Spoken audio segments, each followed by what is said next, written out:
Voilà. Et puis, surtout, vous remercier tous d'être venus. Je suis épatée que vous soyez si nombreux. Et en plus, il y a des gens que je ne connais pas. C'est bon aussi. Ce qui est bon aussi. Parce que quand on connaît tout le monde, on est entre nous, on va pas tellement diffuser nos idées. Encore plus souvent, quand les gens sortent des réunions, ils en parlent autour d'eux. Et c'est comme ça que les idées migrent.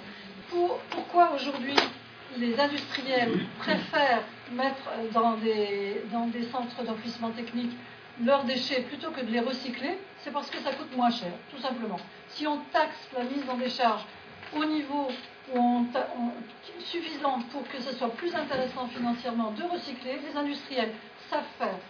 En Lorraine, sur le territoire lorrain, ils n'ont pas trouvé d'endroit pour enfuir. Et on ne peut quand même pas donner nos déchets à un autre exploitant alors je ne sais pas si c'est CITA ou au voisin, donc il faut qu'on s'en débrouille. Ils s'en sont débrouillés, ils recyclent tout, et ils y arrivent.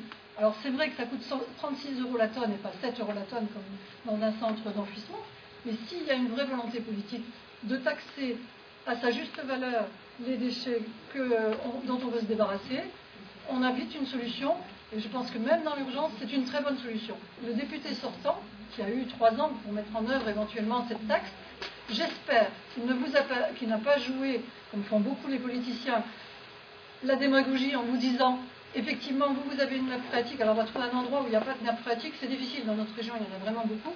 Et puis les déchets, ce n'est pas des déchets de chez vous, c'est des déchets d'ailleurs, ce qui est faux, des déchets qu'on veut mettre dans ces centres, pas moi, moi je ne veux pas les mettre en enfouissement technique, je voudrais qu'on les recycle, on est bien d'accord là-dessus.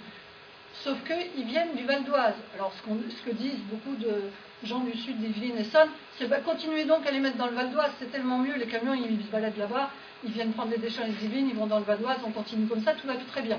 Donc j'espère que ce n'est pas la réponse que vous a fait M. Poisson.